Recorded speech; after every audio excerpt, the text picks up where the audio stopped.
Bienvenidos a Preguntas y Respuestas con el pastor Carlos Estal. Este es un podcast de Iglesia Vida Cristiana. Puedes enviar tus preguntas al correo preguntasbiblicas@vidacristiana.org.gt. Nos escriben lo siguiente. Estaba leyendo un libro de la reverenda B.R. Hicks, en donde toca el tema de los querubines que aparecen en esta cita, por lo que me surgió la siguiente duda. En la visión de Ezequiel, ¿cuál es la aplicación de dicha visión en nuestros tiempos? Y si su significado era profético, ¿esto ya se cumplió? ¿Cómo se aplica a nosotros hoy en día? La respuesta sigue estando en 2 de Timoteo 3, versos 16 y 17. Toda la escritura es inspirada por Dios y útil para enseñar, para redarguir, para corregir, para instruir en justicia, a fin que el hombre de Dios sea perfecto, enteramente preparado para toda buena obra. Puesto que esta visión de Ezequiel que describe a los seres vivientes está en la Escritura, pues tiene que haber una utilidad para nosotros.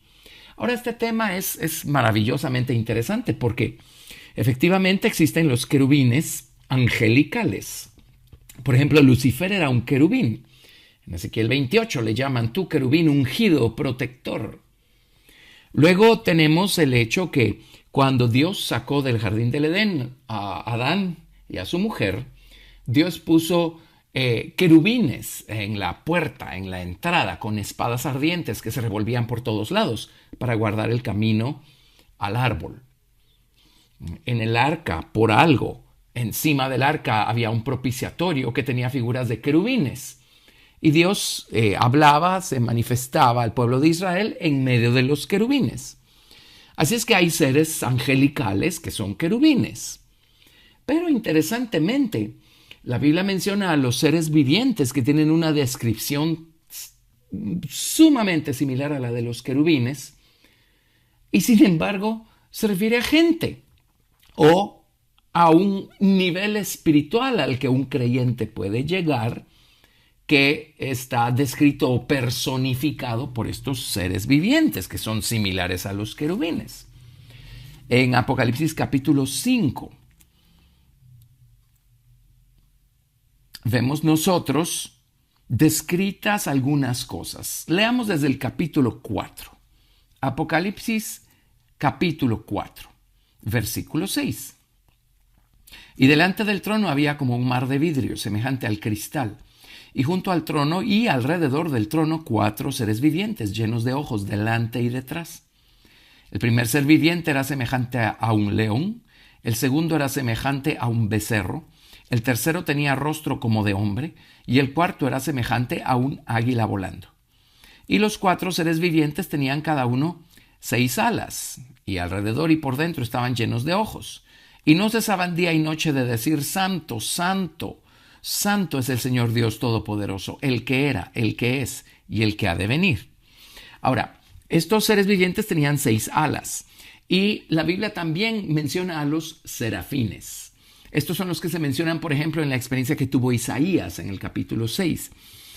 Estos se difieren de los querubines en que los querubines tenían 4 alas y los serafines tienen 6 alas. Y sin embargo son seres vivientes los que se mencionan en Apocalipsis. En el capítulo 5, verso 4, dice: Y cuando hubo tomado el libro, los 4 seres vivientes y los 24 ancianos se postraron delante del Cordero. Todos tenían arpas y copas de oro llenas de incienso, que son las oraciones de los santos. Y cantaban un nuevo cántico diciendo: Digno eres de tomar el libro y de abrir sus sellos, porque tú fuiste inmolado y con tu sangre nos has redimido para Dios, de todo linaje y lengua y pueblo y nación, y nos has hecho para nuestro Dios reyes y sacerdotes, y reinaremos sobre la tierra. Esto es tremendamente interesante e importante porque estos seres vivientes que describe el libro de Apocalipsis son gente, son creyentes redimidos por la sangre del Señor Jesucristo, del Cordero inmolado. Son gente, creyentes, que crecieron más allá de la experiencia inicial básica de la salvación y llegaron a ser reyes y sacerdotes. Como sacerdotes son personas que aprendieron a adorar a Dios, aprendieron a hacer un sacrificio vivo para Dios, aprendieron a ser diestros en el manejo de la palabra de Dios Y como reyes son personas que aprendieron a pelear sus batallas, aprendieron a conquistar terreno, aprendieron a ejercer dominio sobre el terreno conquistado. Así es que son gente más madura. Entonces, una cosa son los ángeles y otra cosa es la gente. Y sin embargo, aquí vemos nosotros características similares entre los unos y los otros. Ahora, jamás va a ocurrir que un creyente se convierta en un ángel, porque los ángeles son uno en naturaleza, en hechura, y los seres humanos somos totalmente otra cosa, en hechura y en naturaleza. Pero esto nos hace pensar en cosas como lo que menciona la oración del Padre Nuestro. Hágase tu voluntad en la tierra así como en los cielos.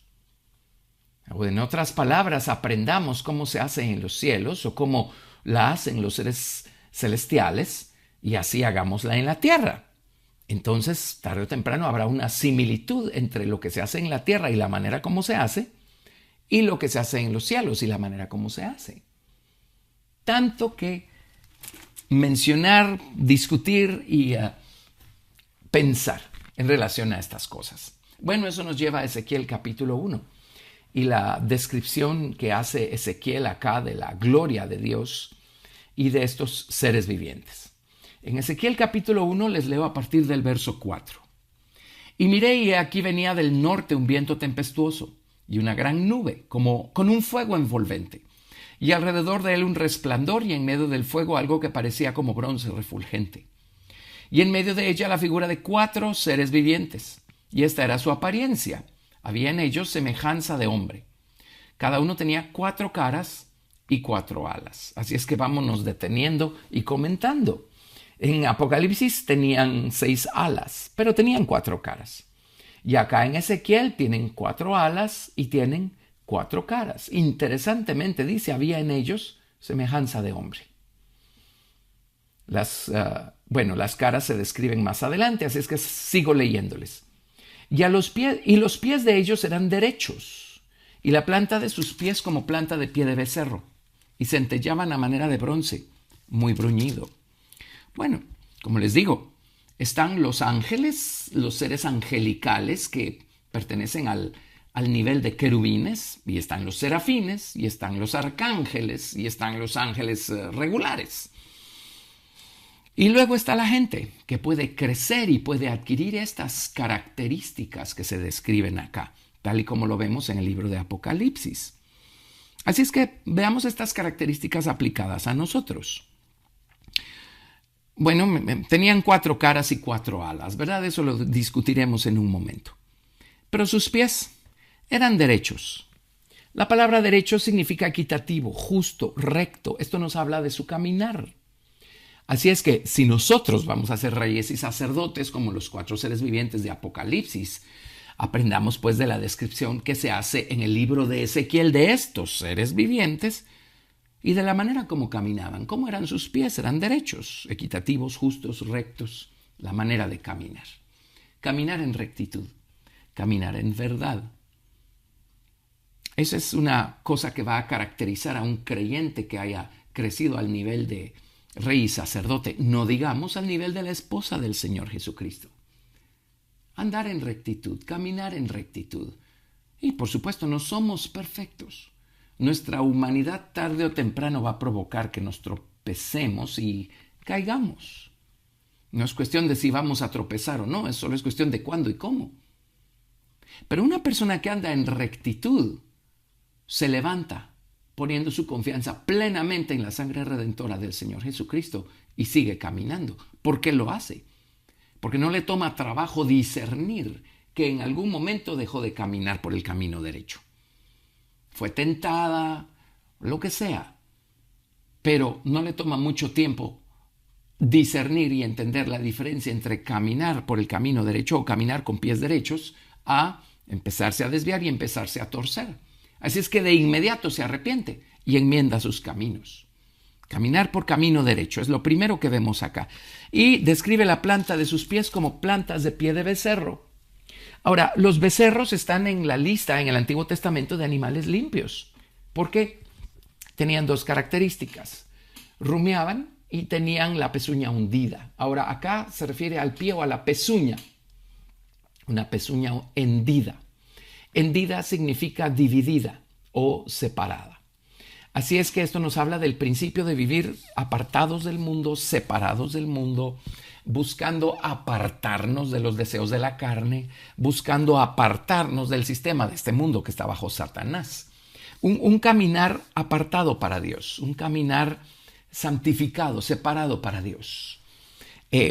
Procurando caminar como Jesús caminó. Jesús siempre buscó hacer la voluntad del Padre. Bueno, Él era perfecto, el Hijo de Dios. Ahora nosotros, en nuestra imperfecta humanidad, podemos hacer lo mejor posible por buscar seguir las huellas del Señor Jesucristo y caminar o conducirnos como Él se condujo. Así es que aquí tenemos una descripción de cómo eran los pies de estos seres vivientes. Vaya si no se aplica a nosotros toda esta descripción. Luego les sigo leyendo Ezequiel 1:8.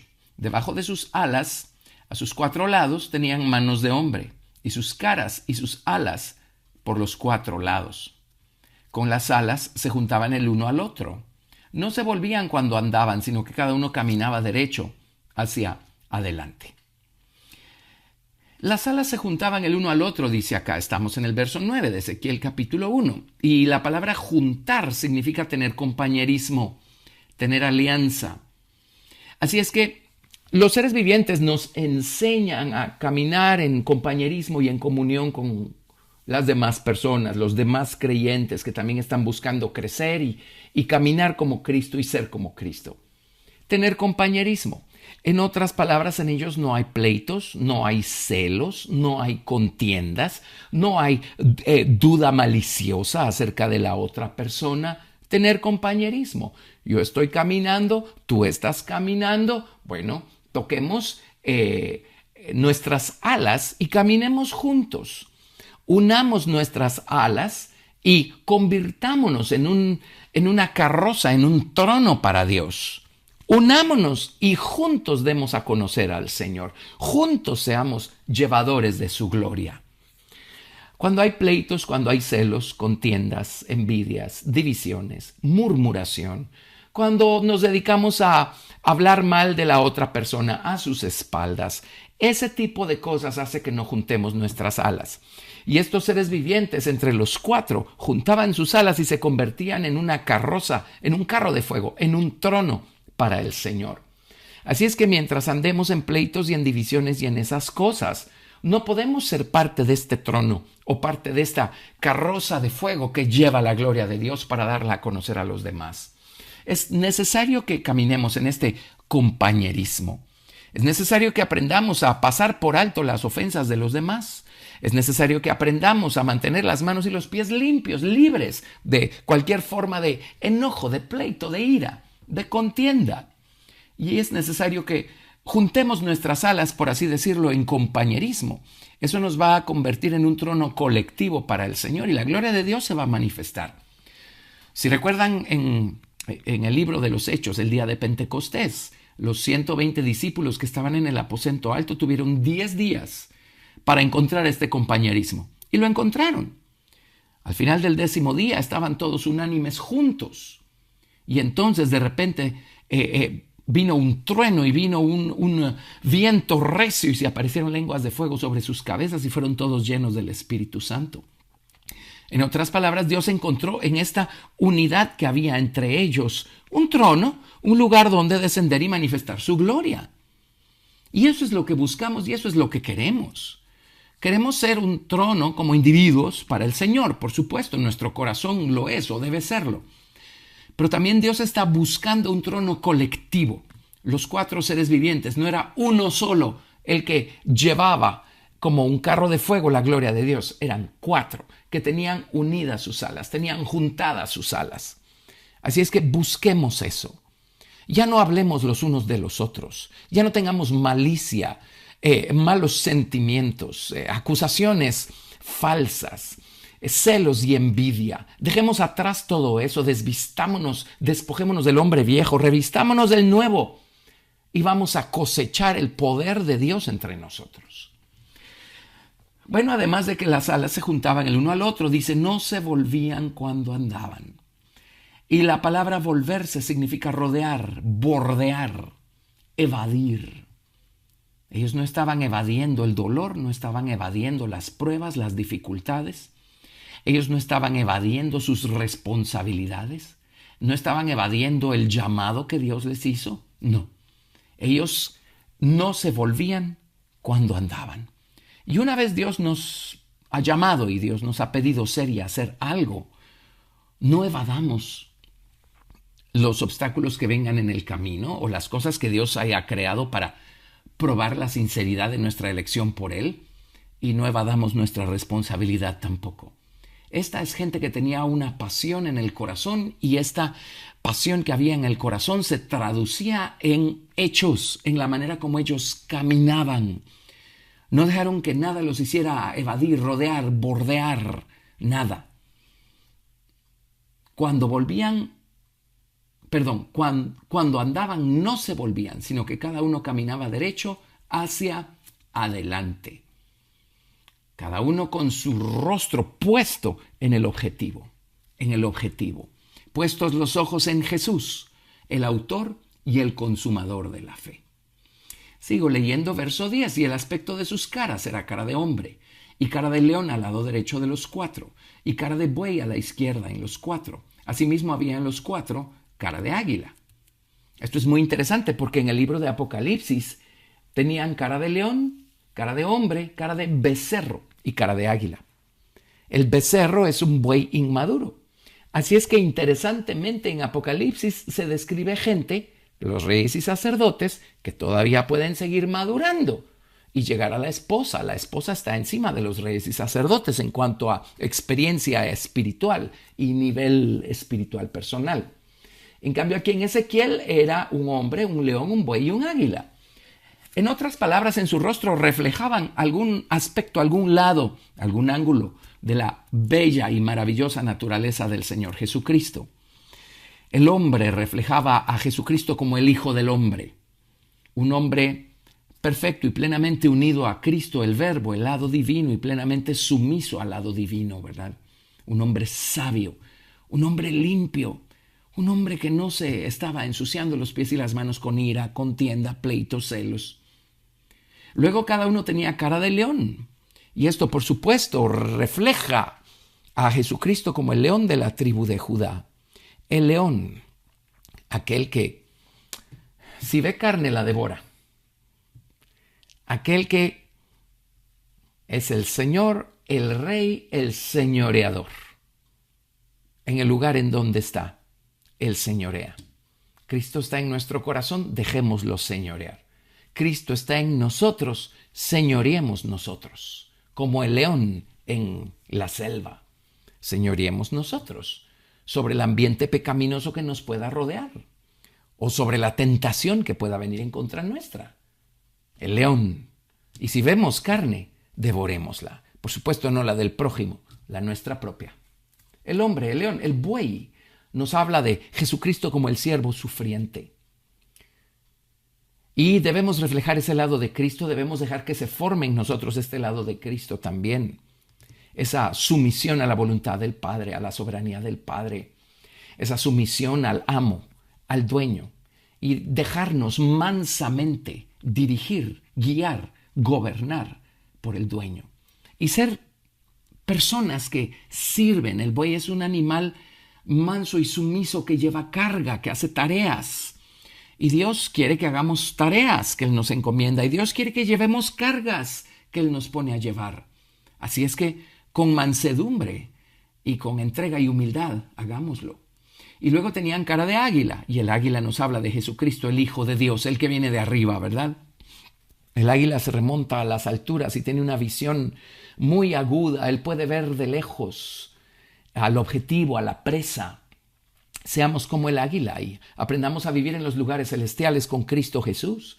Aprendamos a remontarnos por encima de las tormentas de la vida.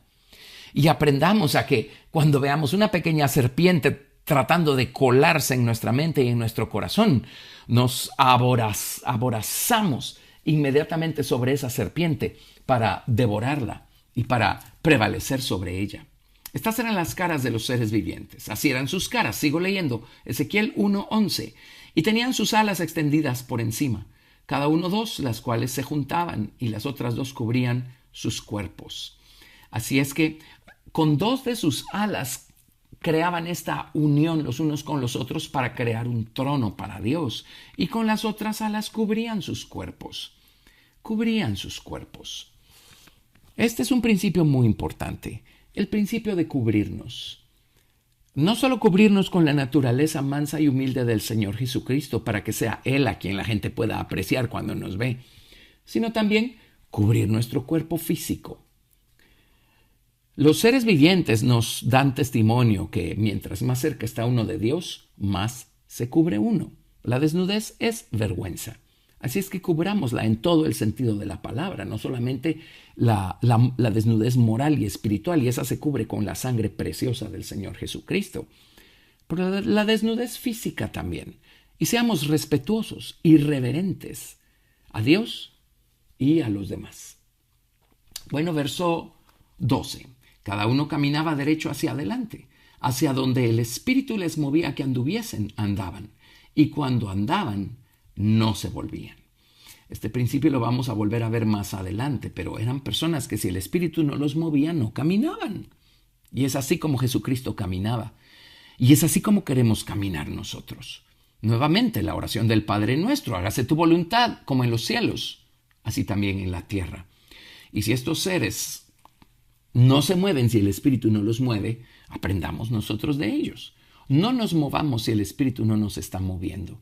¿Cuántas veces movidos por nuestro propio orgullo hacemos cosas, verdad? Y luego cuando estas no salen le echamos a Dios la culpa. Esperemos en Dios y dejemos que sea Él quien nos mueva. Verso 13.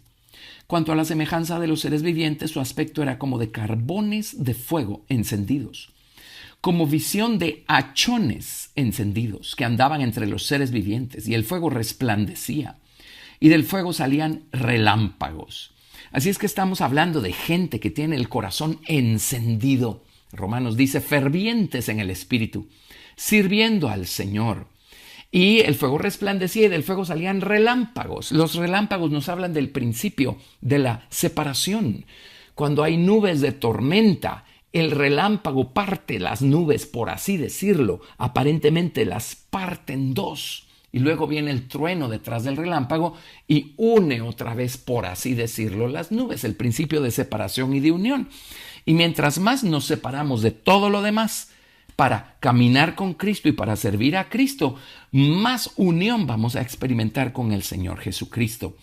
Así es que aquí tenemos como estos seres vivientes eran como hachones encendidos. Estaban llenos de fuego, de amor, de celo y del poder del Espíritu Santo.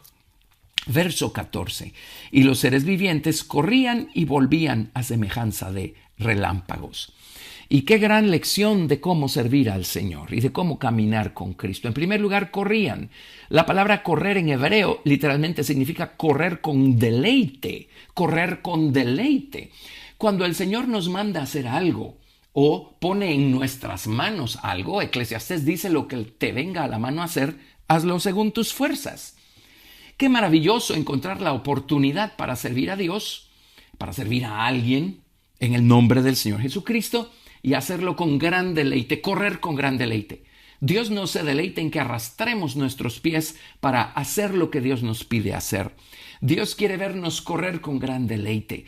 Eso habla de la disposición, habla de un corazón, de una voluntad dispuestos, habla de tener los lomos ceñidos para obedecer al Señor, para agradarlo, para servirlo. Ahora ellos no solo corrían, también volvían a semejanza de relámpagos. Y volver es muy importante. La palabra shuv significa volver al punto de partida. Significa convertirse, refrescar, limpiar el altar de cenizas o circuncidar. Uno debe correr, servir a Dios, hacer su voluntad, hacer lo que Dios nos pide. Y una vez hecho lo que Dios nos pide, con esa misma presteza, regresar y ponernos sumisos debajo de su gloria, porque somos parte de su trono. Ponernos sumisos, humildes, debajo de su presencia. Y limpiar el altar de cenizas, en otras palabras, significa, Señor, me convertí en un sacrificio vivo al obedecerte y al hacer lo que me pediste. Pero, Señor, aquí estoy de regreso. Mi deleite no está en hacer lo que me pidas. Mi deleite está en mi cercanía contigo, en mi relación contigo. Así es que limpiar el altar de cenizas. Las cenizas son el recuerdo de los sacrificios que hicimos. Limpiamos el altar del recuerdo de cualquier sacrificio que hayamos hecho.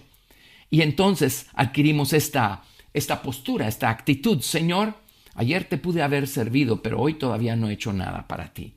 Así es que yo no voy a empezar a enorgullecerme por lo que hice ayer, o no me voy a paralizar hoy porque como ayer te serví, hoy puedo darme feriado. No.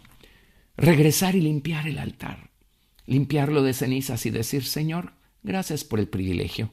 ¿Pudiste haberte valido de alguien más? Alguien más lo pudo haber hecho mejor. Gracias por haberme considerado a mí. Ahora, Señor, aquí estoy, aquí regreso. Te doy toda la gloria. Me despojo, Señor, de cualquier gloria o el regocijo que me pueda traer el haber hecho algo, porque quiero que mi gozo siga siendo el hecho de estar en tu presencia, Señor Dios. Cuando el Señor mandó a los 70 discípulos a predicar allá en los evangelios, ellos regresaron regocijándose de que aún los demonios se sujetaban en el nombre del Señor Jesucristo. Recordemos que les dijo Jesús, les dijo no se regocijen por esto, sino regocíjense de que sus nombres están escritos en el libro de la vida. En otras palabras, la fuente, la causa, el origen de su gozo debe ser su relación con Dios, no sus obras, las obras que hacen para Dios. Por eso los seres vivientes corrían y volvían. Si no volvemos, y lamentablemente esto le pasa a mucha gente, si solo corremos y nunca volvemos a darle la gloria a Dios, a humillarnos, al punto de partida, si no regresamos sumisos y humildes y decimos, Padre, gracias por el privilegio. Yo no lo merezco, alguien más lo pudo haber hecho mejor, te doy toda la gloria. Si no regresamos y le decimos, Señor, bueno, a lo mejor me quedé corto, a lo mejor no lo hice como tú hubieras esperado, perdóname, pero gracias por el privilegio. Si no regresamos y decimos, Señor, gracias por el privilegio, ahora ya te serví en eso, pero ahora, Señor, mándame a hacer cualquier otra cosa y será como la primera vez, como el primer sacrificio que yo voy a hacer para ti. Los sacrificios de ayer ya pasaron, hoy es un día nuevo, es una oportunidad nueva para servirte. Si no regresamos a hacer eso, nos vamos a empezar a enamorar de nuestro servicio a Dios. Nos vamos a empezar a enamorar de nuestro ministerio, de nuestros dones, de nuestras capacidades. Nos vamos a enorgullecer pensando que lo hacemos muy bien y por eso es que Dios nos incluye y nos toma en cuenta a nosotros. Vamos a caer en el error de pensar que solo nosotros podemos hacer las cosas, que somos algo especial para Dios y vamos a terminar endureciendo nuestro corazón. Nuestro gozo y deleite ya no va a ser nuestra relación con Cristo, sino nuestro servicio a Cristo. Eso fue lo que pasó con la iglesia de Éfeso allá en el libro de Apocalipsis. Terminaron teniendo más gozo en sus obras que en su relación con Dios. Y el Señor les dice, miren de dónde han caído y arrepiéntanse y hagan las primeras obras. Y las primeras obras y las más importantes son nuestro arrepentimiento y nuestra comunión con Dios. Y el Señor les advierte y dice, si no lo hacen, les voy a quitar el candelero de su lugar. En otras palabras, se les va a cerrar la palabra. Ya no van a tener más revelación, más luz, más entendimiento. No se nos olvide que Lucifer era un querubín. Así es que Lucifer sabía caminar de esta manera como estamos describiéndola nosotros. Él sabía caminar de esta forma y recordarán que él en el santo monte de Dios iba y venía. En otras versiones dice caminaba de arriba abajo, iba y venía. Pero un día fue y ya no regresó de la manera correcta. Un día fue y empezó a husmear donde no debía. Y regresó con ideas, ¿verdad? Regresó con ideas. Hey, yo estoy aquí sirviendo al Señor, estoy aquí como su siervo, como su criado. Y el Señor Jesús está ahí sentado en el trono reinando y gobernando. Creo que el que merece ese trono soy yo. He hecho tan buen trabajo que merezco una mejor recompensa. Eso es lo que debe haber pasado por la mente de Lucifer. Y luego en Isaías capítulo 14 lo vemos diciendo, yo voy a ascender al trono, yo me voy a sentar en el trono, yo voy a subir por encima de las estrellas de Dios. yo voy a levantar mi propio trono. Eso es lo que ocurre cuando vamos, pero no volvemos. Eso es lo que ocurre cuando empezamos a enamorarnos de nuestro ministerio o de nuestro servicio a Dios o de cualquier cosa con la que Dios nos haya agraciado. Vamos a terminar como Lucifer. Vamos a terminar rivalizando con Dios. Bueno, ya sabemos el resto de la historia. Dios no lo toleró, ¿verdad? Pero regresemos acá a Ezequiel capítulo 1. Versículo 15. Menciona una rueda en medio de otra rueda, ¿verdad? Y esta rueda en medio de la otra rueda tiene que ver con la voluntad de Dios. Dice, mientras yo miraba a los seres vivientes, he aquí una rueda sobre la tierra junto a los seres vivientes y a los 4 lados. El aspecto de las ruedas y su obra era semejante al color del crisólito, y las 4 tenían una misma semejanza, su apariencia y su obra eran como rueda en medio de rueda. Cuando andaban se movían hacia los 4 costados y no se volvían cuando andaban. Y sus aros eran altos y espantosos y llenos de ojos alrededor en las 4. Estas ruedas, era una rueda adentro de la otra rueda, tienen que ver con la voluntad de Dios y el plan maestro de Dios. Dios echa a andar o pone en operación o hace rodar su plan maestro y su voluntad. Así es que en el verso 19 dice, cuando los seres vivientes andaban, las ruedas andaban junto a ellos. Y cuando los seres vivientes se levantaban de la tierra, las ruedas se levantaban. Hacia donde el espíritu les movía que anduviesen andaban, y hacia donde les movía el espíritu que anduviesen, las ruedas también se levantaban tras ellos, porque el espíritu de los seres vivientes estaba en las ruedas. Y precisamente, donde están los seres vivientes es porque allí está la voluntad y el plan maestro de Dios. Donde está la voluntad y el plan maestro de Dios, allí están los seres vivientes. Ellos viven para hacer la voluntad de Dios. La voluntad de Dios es el qué quiere Dios que se haga. El plan maestro es cómo, cuándo, dónde. Es la forma como Dios quiere que se haga.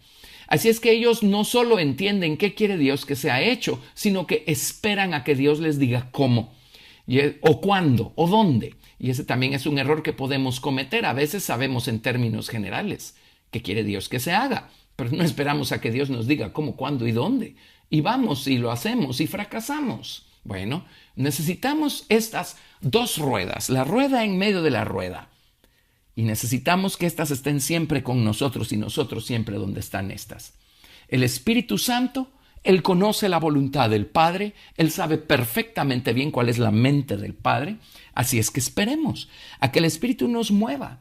Y si esto es así, siempre estaremos haciendo la voluntad de Dios de acuerdo a su plan maestro. Hay muchas cosas maravillosas que discutir acá en relación a los seres vivientes, pero esta es una pequeña y breve lección de cómo quiere Dios que caminemos, que seamos, que lo sirvamos. Y estas lecciones precisamente las aprendemos estudiando acerca de cómo los 4 seres vivientes caminaban, se movían y servían al Señor. Gracias por escuchar Preguntas y Respuestas con el pastor Carlos Estal. Si deseas participar, recuerda enviar tu pregunta al correo preguntasbiblicas@vidacristiana.org.gt y no te pierdas el siguiente episodio porque tu pregunta puede ser la siguiente a responder.